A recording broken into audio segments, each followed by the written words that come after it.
You're listening to Key Conversations for Leaders. This is episode number 13.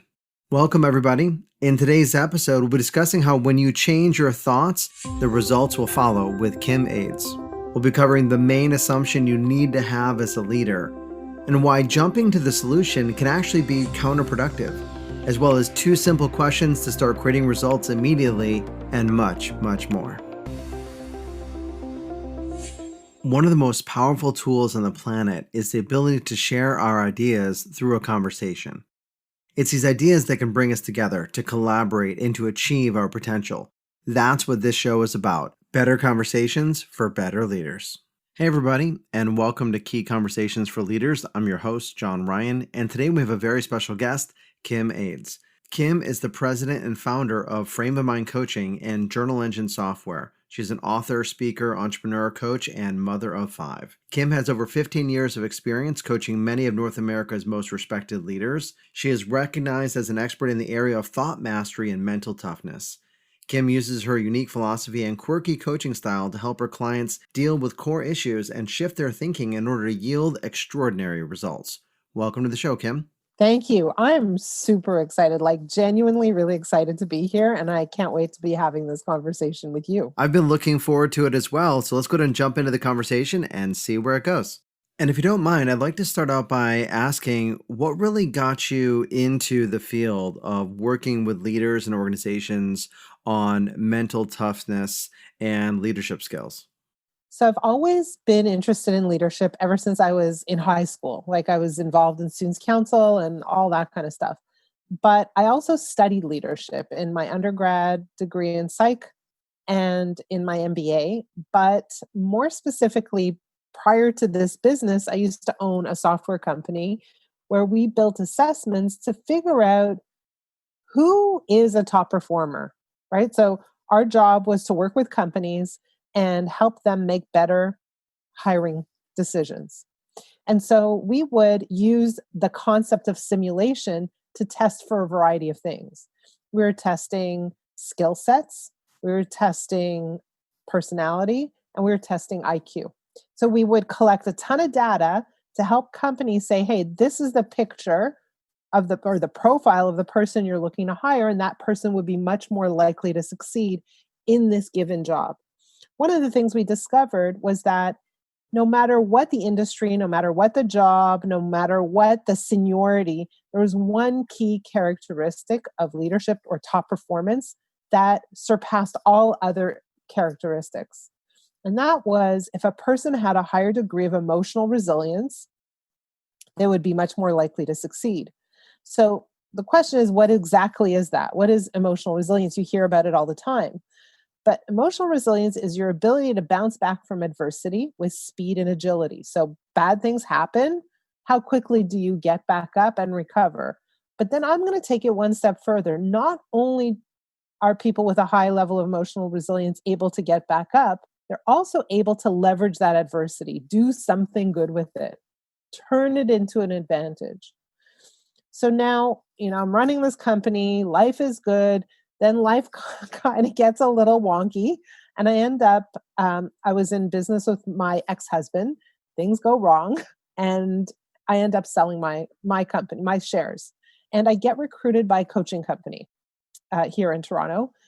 And I'm thinking, this is really cool. This is exciting. Their mandate is to help people live extraordinary lives. And I'm like, that is for me. It's in my DNA. It's who I am. And I go and I observe how they coach. And I think to myself, there's something wrong with this picture. I don't think they're doing it right. And so how did they coach? Basically, they had a call every 2 weeks. They would help business owners create a business plan with, here are the 10 or 20 steps of the things you need to do in order to achieve your goals. And the coaching kind of angle was, as a coach, I'm going to hold you accountable to getting all your stuff done so that you reach your goals. Sounds pretty reasonable, right? Sure. Except in my mind, I thought, people know what to do, but they're still not doing it. What's up with that? Totally. Right? Yeah. What's actually getting in the way? What's stopping people from reaching their goals? So You and I, we know what to do to lose weight, but most of us struggle to get that done. So, what's really at play? And that's what I was interested in. That's the problem I wanted to solve. And what I started to understand is I started to piece together some of the data and the knowledge that I had collected, which was that this whole idea of emotional resilience was at play, right? So, and I thought, what if I could help people increase their emotional resilience, increase their mental toughness? What if I could help people build that sense of self that even when beaten up, they didn't have to take a blow so hard, that they could get up fast and move along? What if I could do that? And what if I could really understand how people think about their adversity and help them think about it in ways that was useful? So then I started Frame Mind Coaching and created a very, let's call it, unique way to coach people that is not so traditional. And I know you have that background of business, the MBA and the left brain logical thinking. But really, as Daniel Goleman might say in emotional intelligence, it's the emotional intelligence that really makes the difference between knowing what to do and actually doing what you know. The question I have for you is that emotional intelligence fixed, or can we do something about it? So, yeah, so, just like abs, some people are born with better abs than others, right? Some people have a better metabolism, some people have better genetics, right? Some people are just comes to them more easily. But there's no question that we can all get better abs, and there's no question that we can all learn how to build our emotional resilience. No question. That's what I do. Beautiful. And I 100% agree. And I just wanted to explore that for our audience through your eyes as well. And it seems like accountability coaching, when someone needs that, it's when they really don't need that because they're actually doing it and getting the results. And so what we really need to do is take a step back from the behaviors and trace it into the root cause about why they don't have what they really want, such as abs. Well, so this whole accountability coaching thing, right? It's a bit tricky. So, from a coach's standpoint, I'm going to make a really bold statement. Nice. I think that accountability coaching at best is unethical and at worst is detrimental. Ooh, tell us more. So let's say you are my client and we get into an agreement, an arrangement where I hold you accountable. Okay. Mm-hmm. And let's say it works. Let's say you start moving things and you get things done and it's really good. What did I actually do? I created a system of dependence, Mm. right? So now what happens when I go away? Do you still get things done? Did you pick up the skills, the attitude, the beliefs required in order to run on your own? No. I've created this dependence, which for me, from a coaching standpoint, is not ethical. My job as a coach is to create independence. So now let's go to the other extreme. You came to me for coaching because you want to reach goals. You're frustrated because you're not getting there on your own. So you don't feel great, right? And you want to feel better. You want to feel lighter. You want things to get easier. So now we get into this agreement where I'm holding you accountable, but something's still at play, right? And you're still not getting your stuff done. Now, how do you feel? I guess now I'm feeling even worse. Even worse than when you started, right? Because not only did you come frustrated because you couldn't do it on your own, now you're paying a ton of money and working with someone, and you want to look good in their eyes, theoretically, and you're not ticking off those boxes. So the function of accountability takes a bad situation and makes it infinitely worse. Wow. What a shift in perspective there. And I love that you bring in the fact that the goal of coaching is to help them become independent. Because if they're externalizing that system of checks and balances, so to speak, then they're going to be with you forever. And that doesn't seem ethical. Right. It's not ethical. It's not ethical. So, what are some of the skills that you like to teach your leaders or work with them on in order to help them develop that independence so that they don't actually need you anymore? Okay, so I'm gonna take your question and say it again. What are some of the skills you want to teach your leaders? I actually don't want to teach them any skills. Okay, so crazy, right? Because what are skills? Skills are behaviors, they're actions. Mm-hmm. So the truth of the matter is, actions come second. First comes thinking and beliefs. So every action you take starts off with a thought. So when I try to just change actions or build skills without lining up thought and beliefs, I get change that is temporary, unsustainable change. So I'm not interested in building skills. You want to go learn how to do something? Find a teacher. There's a million online courses. Like, coaching truly isn't about skill development. It's about helping you identify the beliefs that are inconsistent with your goals and helping you move those out of the way. So for me, I want to address thought. I want to address beliefs, perspectives. I want to identify the places where your actions aren't aligned with your values, where you're at odds with yourself. And I want to get you aligned, because when you're aligned, your actions naturally follow. And I don't have to influence them. I don't have to work on them. You do it all by yourself. I love that. So you're really tracing it back, getting to the cause, which is really in the thinking aspect, because it sounds like that's what frame of mind coaching is really about, the mental aspect. And in your work, you've identified that there are some specific mental traps that people fall into. Would you mind sharing with us a little bit about what those traps are?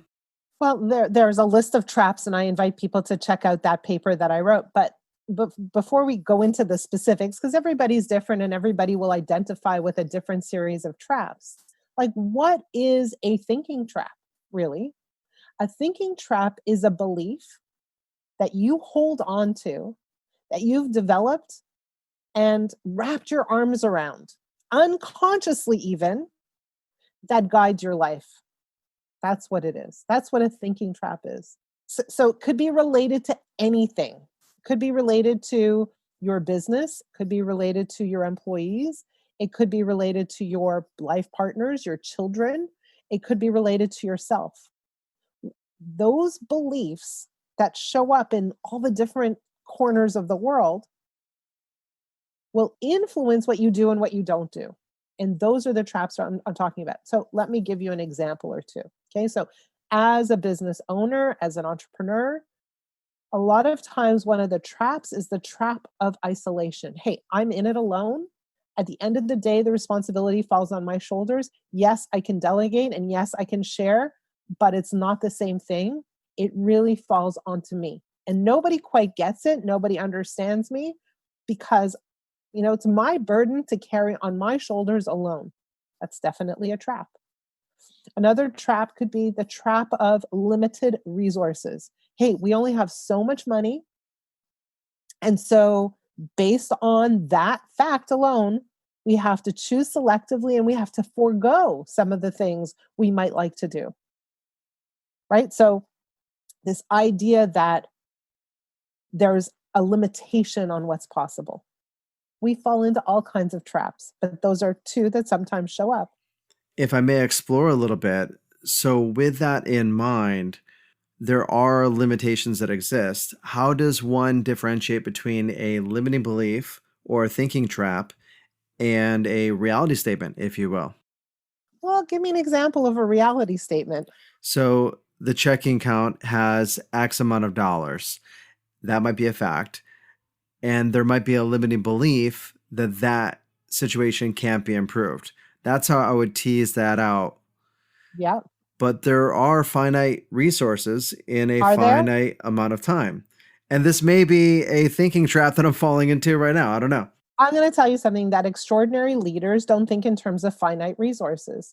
They think in terms of accessibility to resources, that there is no shortage of talent, there is no shortage of money, and whatever resources are needed. And it's up to them to figure out how to tap into them. And that how do I explain it?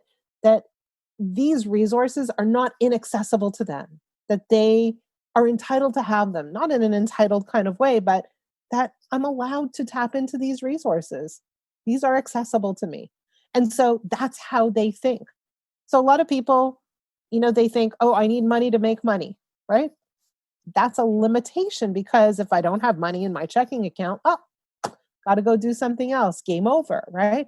Whereas other kinds of entrepreneurs think differently. They think in terms of partnerships. They think creatively. They think in terms of, what's a win-win that I can create, and on and on and on. They don't think in a linear fashion, right? So if I hear what you're saying, it's that they don't box themselves in with the thinking traps of this is all that I have. Instead, they ask better questions to get better answers. Let me give you like a really junior example, but never mind, it's still a good idea. Okay. So, years and years and years ago, I started this company, and I was literally just moved to Toronto, lived in a two-bedroom apartment. I was pregnant and started a business. And I remember at the time my husband saying to me, like, how are you going to make this work? You're pregnant. And I came up with this brilliant idea because I couldn't afford employees, right? I said, you know what? I'm going to hire co op students. They're free, right? They're free. He said, yeah, what are you going to do? Have them come to your apartment? Like, what are you going to do? Have meetings in your bedroom? Right. And I thought, he has a point. What am I going to do about that? What did I do at the time? Again, like this is 25 something years ago, right? I went into a mall near my house and I noticed that there was an empty store at that mall. And so I tracked down whoever was responsible for leasing out that space. And I said, can I use this space every afternoon from 1 to 5? Free space, co op students can come, no problem. And they gave me the space. So I was thinking in terms of solutions. I wasn't thinking in terms of what I couldn't do and how my hands were tied, right? And so that's what I'm suggesting is that there are so many possibilities that we don't even allow ourselves to think about because we just don't think we can do it. We're not allowed to do it. They're not accessible to us. So if we trace it back even further, it's our school systems and our society that gets us into a fixed mindset, as Carol Dweck might say. And I love that example of going to the store and asking because you never get something if you don't ask for it. And there was no risk. And you got it. You thought outside the box. And of course, our environment can train us to think in a certain way. What's one of the first things that a leader has to do if they're stuck in a thinking trap to get out of it? So, and whoever's listening, write this down. This is a super important question you want to ask yourself every time you feel frustrated with a person, a problem, a circumstance, a client, an employee, a family member, whatever. Anytime you feel frustrated, go to your office, go to your desk, and ask yourself this question: what do I believe to be true about this person, problem, situation, etc.? What do I believe to be true? Write down all of your beliefs. And I will guarantee you that in those beliefs exist traps and limitations. You want to look at every single one of those beliefs and challenge them. Is it true that I have no access to money? Is it true that I can't find an affordable space? Is it true that my son is lazy? Is it true that nobody understands me? Is it true that nobody in my company cares as much as I do? Is it true? That simple question, it seems like it would start to tear away at the reality that we imprison ourselves with. And it sounds like once you really get that it's not true, that your son is lazy or I can't do this and I can't do that, then what happens is you really open up to the possibility. And it's not about what I have, but how do I get what I really want? Exactly. Exactly. We've already talked a little bit about how leaders can make mistakes internally by boxing themselves in and limiting their thinking with the thinking traps. What are some of the things that leaders do externally or through communication that negatively impacts their teams? Okay, so this is a great question. What I want to start off is by saying that I have collected a ton of data from leaders who own nice sized companies about their role as leaders. And one of the most important, or I think interesting findings, is that leaders who consider themselves to have coaching skills are much, much more satisfied with the productivity and contribution of their teams. And it's a direct line, direct, straight relationship. So, the first thing that I would recommend to leaders is learn how to coach, right? It's a game changer. Like for me, amazing leaders are also amazing coaches. I can agree with that. Okay, so that's thing number one, and let's lay that foundation down. The second thing is that as coaches, I notice that leaders attempt to coach, but they make mistakes. So let me share with you some of the mistakes they make. Mistake number one is they focus on behaviors instead of thoughts. Again, that whole idea of my goal is to make you do this differently, to change your behavior. And what I encourage leaders to do is to not worry about behavior. Instead, worry about thoughts, worry about beliefs. Make sure the individuals on your team are aligned mentally with the goals of the team, and make sure that you're helping each team member achieve their own individual goals. And so try to find out what beliefs they have that are standing in the way of their success. So focus on thoughts and beliefs instead of behaviors. Okay, so that's thing number one. Number two, really important, is assume positive intent. So just because you think you see what's going on, don't think you actually know what's going on. And so take the time to ask, to find out, to be interested. Learn what's actually happening in front of you and don't make any negative assumptions. Assume that whoever's in front of you is coming from a good place and wants to succeed and wants to do you proud. Okay, so that's number one. Number two. Number three, crazy idea. Empathy is a trap. I was waiting for that reaction. Yeah. Sorry, my eyes were wide and my ears are open. I think, empathy is such a huge buzzword right now in communication and leadership and seeking to understand in terms of Stephen Covey's leadership. Please share with us. How so? You're like, what the heck are you talking about? Let's define empathy, because I think it's very important for everybody to understand, because I think it's a hugely misunderstood concept, very misunderstood. So empathy is literally putting yourself in the shoes of another person and experiencing their emotional state, feeling what they feel. It's not intellectually understanding. That's not empathy. That's intellectually understanding. It's not being compassionate. Empathy is defined by this whole experience of imagining yourself in the shoes of someone else, stepping into their shoes and feeling what they feel. So now let's say you're walking by a park and you see someone drowning in a pool. How do they feel? They're scared, freaking out, terrified, fight or flight. So what happens if I see that happening and suddenly I have empathy? How do I feel? I love where you're going with this. Yeah, I'm not going to be in a resourceful state to help them out. All of a sudden, I'm literally in the pool with them drowning, breathless, terrified, and fighting for my life. And now instantly, the action of empathy, that feeling of feeling their emotional state, disables me from being able to help them instantly. So what do I need to do instead? I'm not telling any leader to just walk by and let them drown. That's not the solution. What I'm saying is notice that someone's drowning, have compassion, say, oh my God, they need help, but then stand solidly on the side of the pool and reach in and pull them out. In order for you to do that, you have to have some degree of strength yourself. Jumping into the pool with them, right, removes that strength. Absolutely. In order for me to be able to have that strength, I need to be able to envision them safely outside of the pool. I need to be able to envision them in a better place. And I need to be able to see what they're in right now as temporary. If I see it as permanent, if I see it as fatal, I can't help them. You can't help them. I love this. This totally ties back to the thinking traps you identified, because if I identify them as being in a fixed final position and I'm identifying what is versus what I want it to be, that's not going to help me out at all.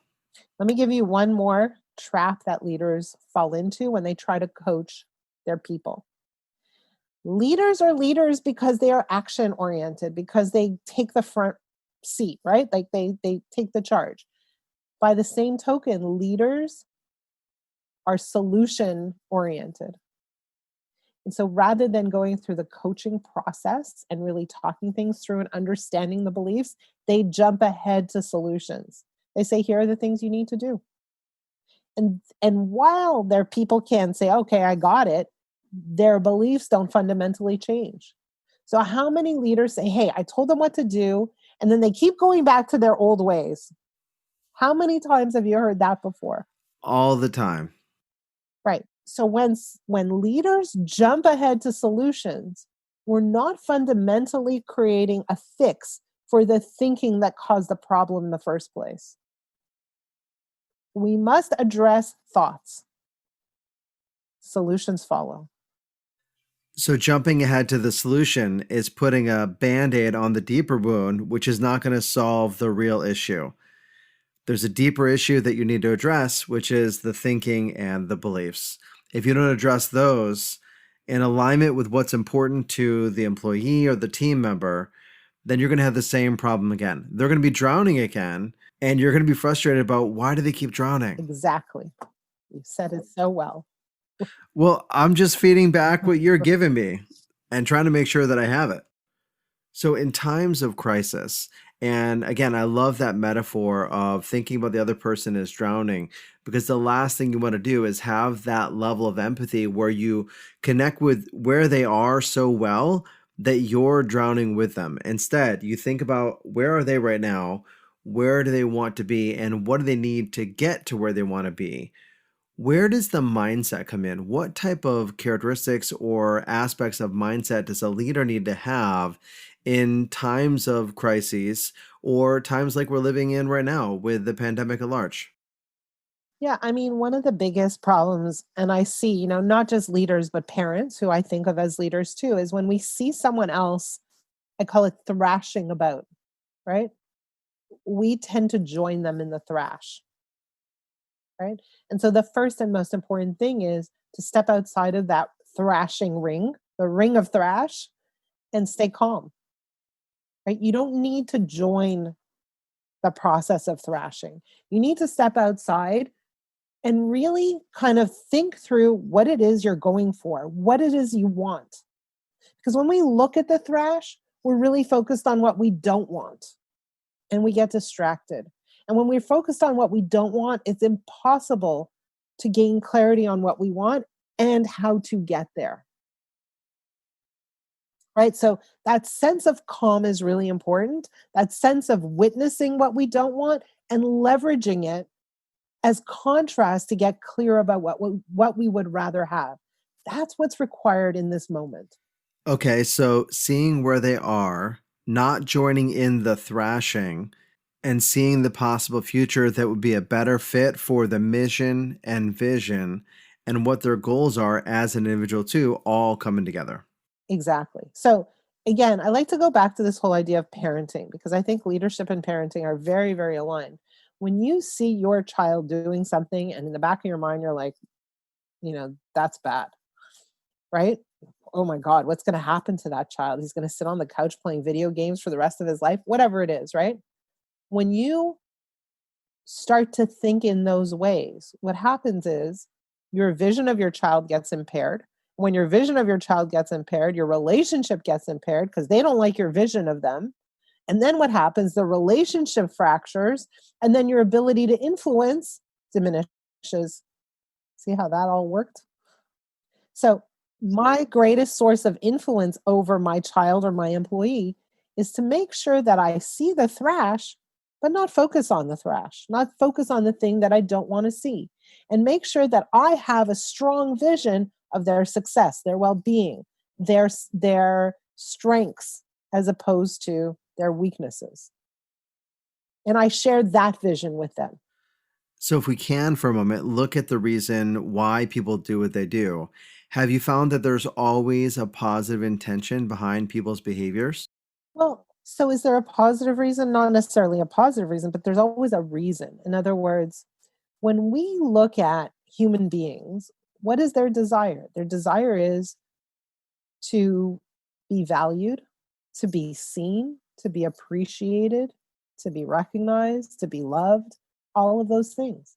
That's what people want. That's what I want. That's what you want. That's what we want at the end of the day, is to matter. It's true. So when we see others in their poorest light, what do? They want to shield themselves from your vision. So they shrink, they shut down, they fight back, right? They defend themselves. What they don't do is embrace you. They can't, because it's a self protective mechanism. And so, in order for me to get the best of my people, I need to see the best in them. Hmm.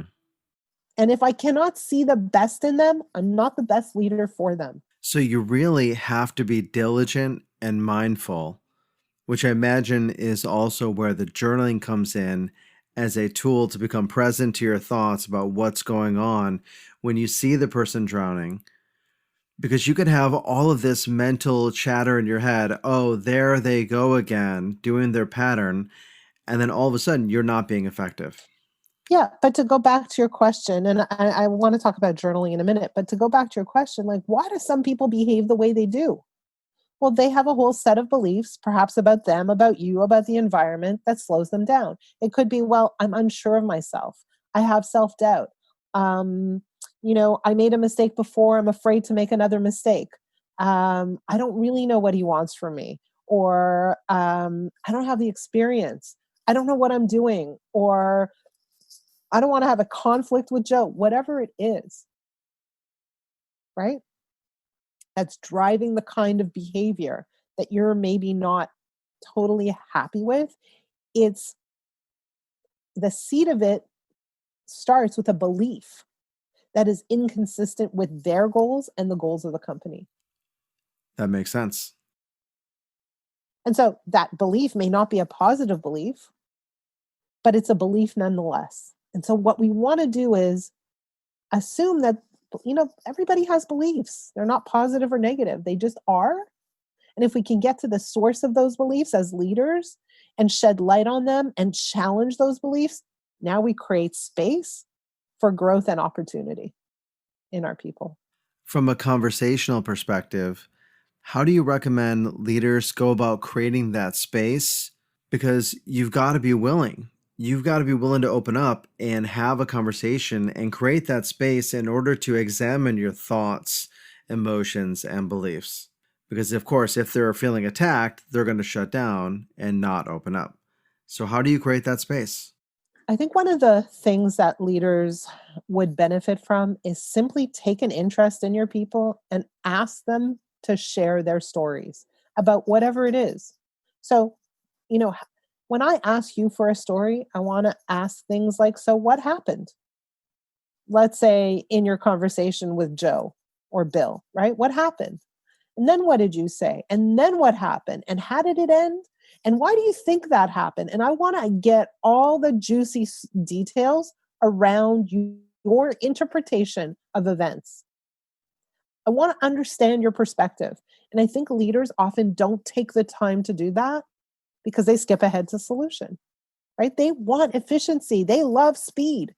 But if they could just slow down, what will happen is inevitably that temporary slowdown will lead to a massive speed up, right?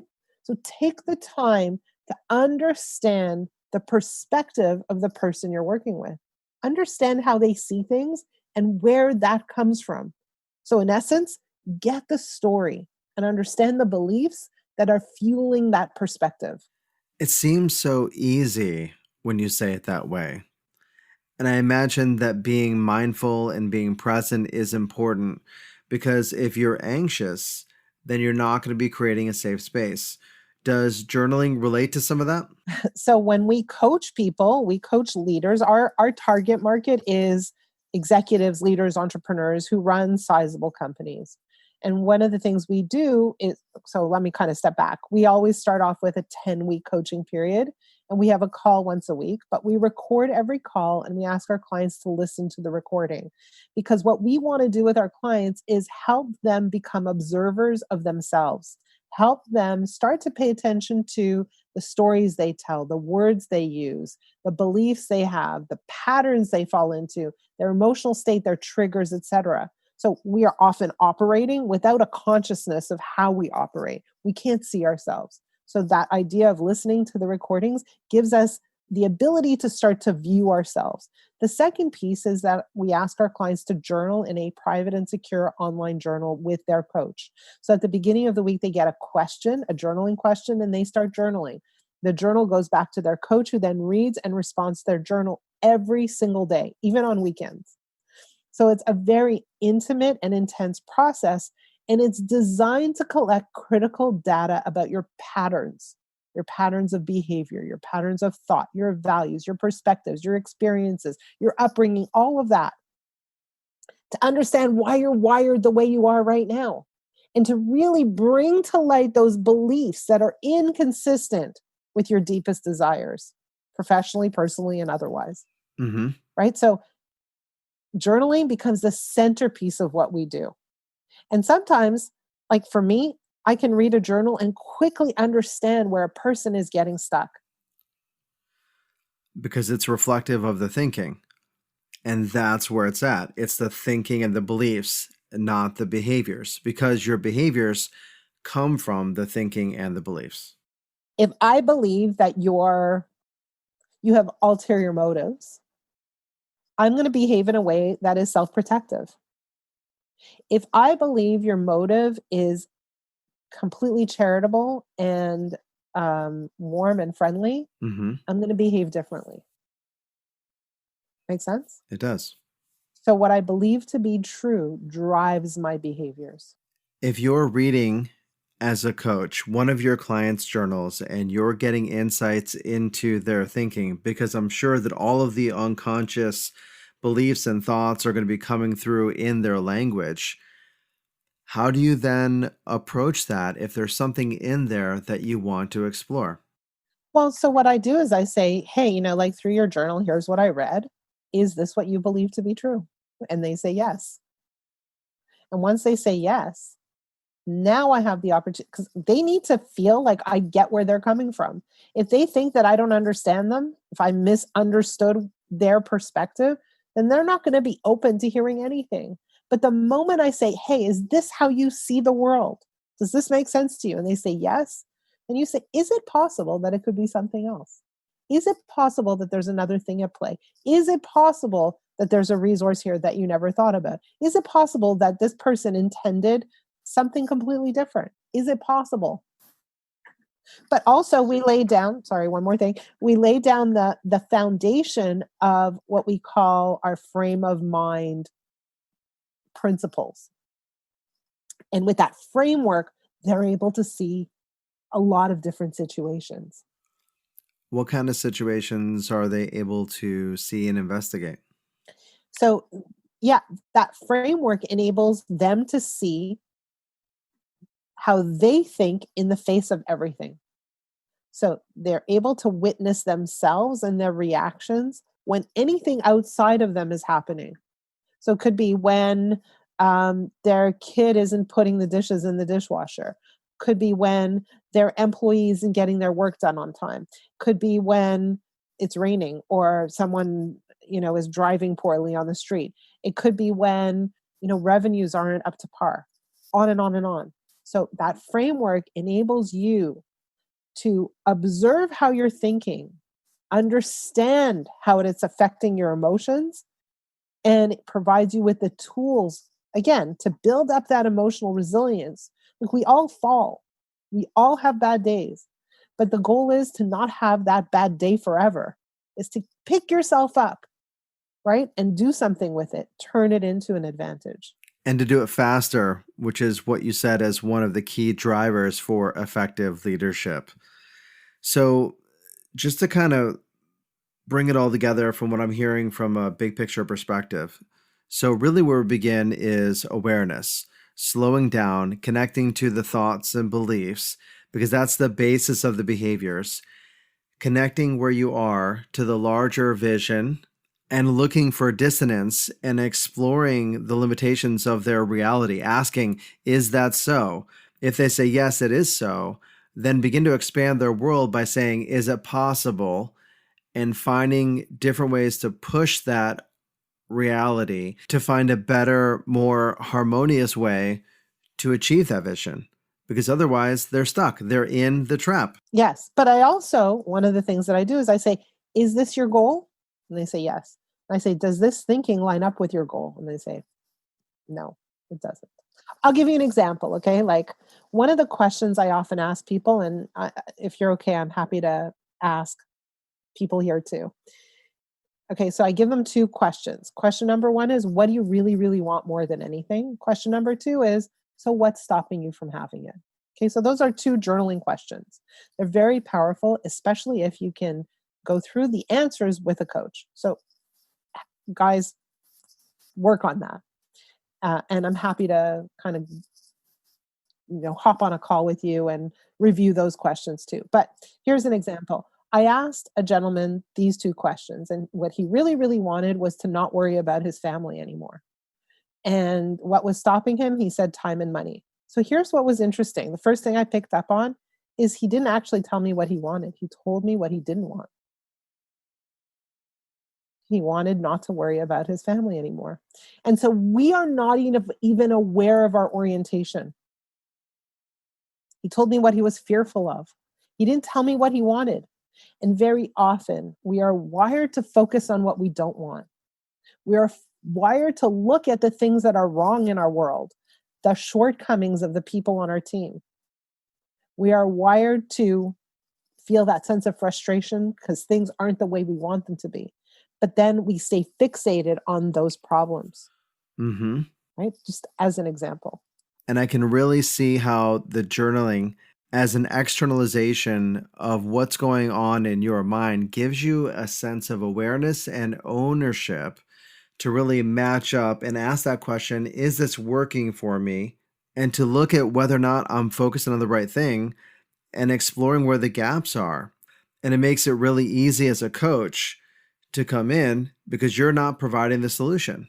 You're helping them identify the solution, which is getting them into the framework of being responsible for their thoughts and their beliefs. You take care of that, and the behaviors take care of themselves. Exactly. I love it. Kim, is there anything else that we haven't talked about that you would like our listeners to think about or to consider going forward? There's probably a million things we haven't talked about.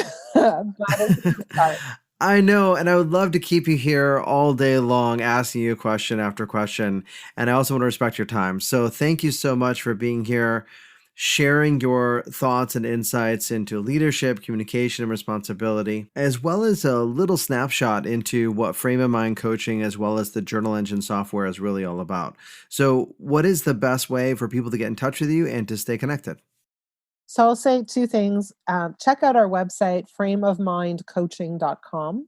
And the other thing is, if you do feel bold and you want to answer those two journaling questions, send them my way. And what I will do is I will actually get you hooked up with one of our coaches who will reach out to you, set up a time to talk, and review the responses to those questions and provide you with a coaching experience. So send them to me. It's kim@frameofmindcoaching.com. And I'll put the links in the show notes as well. Kim, thank you so much for being here. And what a generous offer to our listeners. We all really appreciate it. Thank you so much. It was such a great experience having this time with you. Thank you, Kim. The pleasure was ours. To connect with Kim, go ahead and visit frameofmindcoaching.com. And if you want to take advantage of that special offer to experience what it's like to coach through the Frame of Mind coaching process, go ahead and send those two journal entries to kim@frameofmindcoaching.com. Until next time, develop yourself, empower others, and lead by example. Thanks for listening to Key Conversations for Leaders with your host, John Ryan. If you enjoyed the show, please let us know. Give us a rating or write a review. To connect with us, find us on Twitter @KeyConvo or perhaps even on LinkedIn under John Ryan Training.